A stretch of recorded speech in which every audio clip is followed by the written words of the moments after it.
Alabama squeaking by South Carolina in a game that's kind of forgotten about because of how good the night slate was and how good the 3:30 slate was, but still an unbelievable game that we had to talk about. Number 7 Alabama winning this game 27-25. Dalton was a back and forth game. We got Beamer ball with an onside kick recovery. South Carolina almost winning the game. Then they threw a pick in the end zone that we thought, well, if Damani goes down and takes a knee, maybe they call a safety. They probably wouldn't have called it because he had his momentum going into the end zone. But with that kind of game, you just thought, okay, yeah, if he took a knee there, it might have been a game-tying safety. But just an unreal game. Let's go over the highest grade players, starting off with Alabama in this one. Jalen Milroe, the corner for them, the true freshman corner, 76.6. Elijah Pritchett, 73.8. Quindarius Robinson, 73.8 as well. Jeremy Bernard, 72.2. LT Overton, 70.7. And Jalen Milroe at a 66.8. Let's go over to South Carolina with their highest graded players in this one. Highest graded player was O'Donnell Fortune at a 82.1. Josiah Thompson, true freshman left tackle. How about that? 76.3.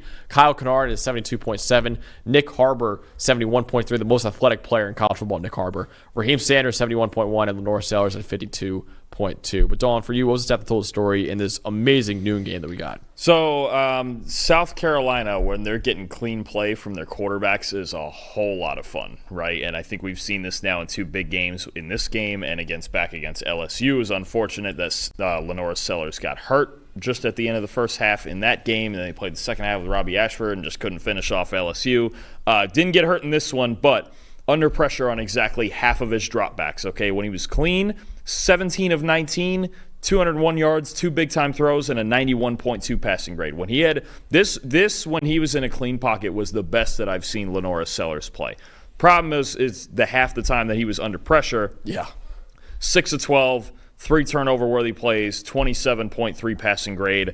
Aside from that, also had a fumble on one of those read option meshes, and that ended up a turnover. Four turnover-worthy plays, really, when you look at Sellers' day. And that's just what it came down to, is when big moments came, Alabama found pressure. They found enough pressure to bother Sellers. You saw it on the interception that you just mentioned with Damani Jackson. Sellers just threw that ball up because Alabama decided to start blitzing him. And I think you just have a moment here for South Carolina where it's just you got a really, really young quarterback who's not quite ready to win a game of this magnitude under pressure on the road, all of that. He was great. When he was clean, he was fantastic. It was the best that I've seen him, especially throwing balls over the middle. We know he can chuck it downfield. He's got an absolute rifle. I think he's very much a similar player to Jalen Milroe. I think that's what South Carolina envisions when they have him out there, and when they watch him, they go, man, he could be the same thing because he's such a dual threat. But this was about Alabama getting pressure and Sellers cracking under that pressure. Yeah, absolutely. And the other side, too, not very impressive game for Jalen Milroe. 55.8 grade on 10-plus yard throws. That is Jalen Milroe's game, is 10-plus yard throws, and 55.8 grade in this one. On 10-plus yard throws, he was 4 for 8 for 92 yards, a touchdown, and 2 picks, 0 pick-time throws, 1 turnover-worthy play. 55.8 grade in this one. He entered the week with a 93.6 grade on 10-plus yard throws, which is tied for 8th in America. Alabama in this game had a negative .225 EPA per pass. Their previous worst this year was a .087 against USF. That was the only other game where it was below a .3. Negative .225. So South Carolina's pass defense was outstanding against Alabama. And last year, the only games where they had a worse EPA per pass were, again, the USF game that Milroe didn't even play in that one, and the Michigan game in the playoff one. So you're talking about a South Carolina defense that really performed at an elite level on passing plays. They made him work underneath. That is not his game, and we saw it in this one, and that's why ultimately not a great game for Jalen Milroe, because if you take away the deep ball, it's tough for him to get a lot going right now. He's a really good runner, but if you take away that deep ball, he's not a very good underneath passer right now, or at least he doesn't even look for the underneath passer. He kind of just panics and runs a little bit too much right now. But yeah, Jalen Milroe on 10-plus yard throws, 55.8 grade. That's the reason why South Carolina, in my opinion, had a very good chance of pulling off this upset. Yeah, no, and look, Milroe in the Georgia game made those throws. Yep. He made the fundamental throws. He made the easy throws, and I go, okay, if you show us more of that for the rest of the year, you might be the best quarterback in the draft in the country, whatever. You might be QB1, right? But it's got to be week in and week out showing us that, right? And look, this is an elite. South Carolina, we've no question. This is an elite defense. Yep. That's not a question. They have no issues on defense. I mean, and even against Ole Miss last week, they just got out-defensed by Ole Miss's defense. I mean, it happens sometimes, right? But No, this was a tough game for Milroe, and I think especially mistakes, especially at the end of the first half when you're talking about the interception, they gave up a field goal, the intentional grounding in the end zone. Milroe had to fight through it in this game, and this is a defense that you have to fight through. South Carolina comes to play every week, but Milroe, exactly what you talked about, taking the easy throws and getting rid of the ball quickly. We saw it against Georgia. Against Georgia, that looked like an elite NFL quarterback. Yep. Got to do it week in and week out. And you got to do it against good defenses, right? That's not a question that South Carolina's got an elite defense.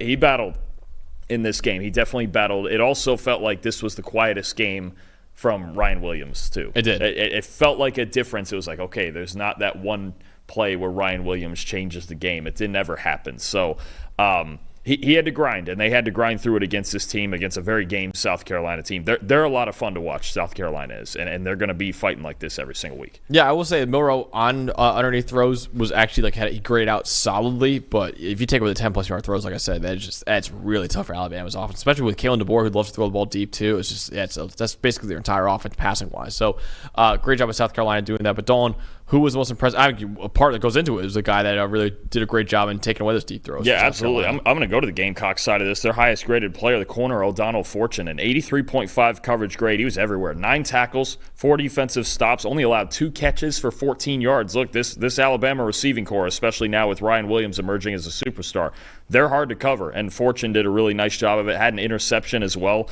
He's a guy I've been really impressed by over the last few weeks, honestly. He's just South Carolina, it feels like they're good everywhere on defense, doesn't it? I mean, defensive line's obviously great. Secondary's great. I mean, they just got guys everywhere, and O'Donnell Fortune's a guy who's playing really well for them. Might even find himself drafted, honestly. He's been really good this year. He's a guy who I don't think he was a full-time starter last year, kind of rotated in and out, but now you got a guy who's really emerging at corner for them too. This is just another reason it's hard to score on South Carolina. Definitely. My most impressive part, though, I will go to Alabama for this one.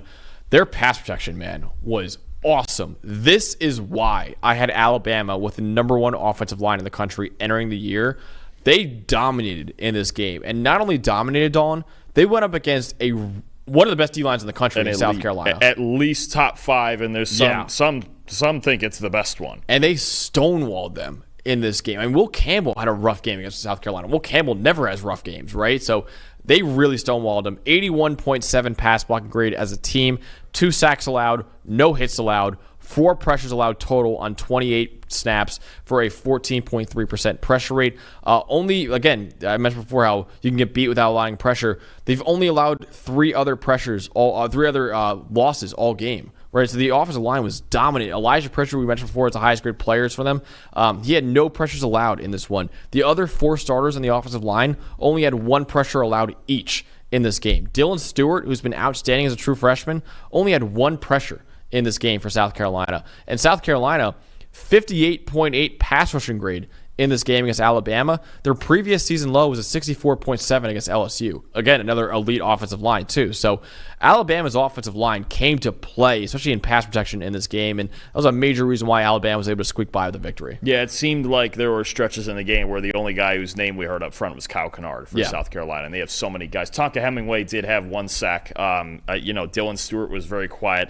Brian Thomas, I don't think we saw much of it. It felt like the Kyle Kennard show for stretches, but otherwise, Alabama was winning up front, and it's a big thing. If you can find any way to block South Carolina, all those guys they have, you're winning the battle. Definitely. So, Alabama was able to squeak by the 2-point victory in a wild game against South Carolina.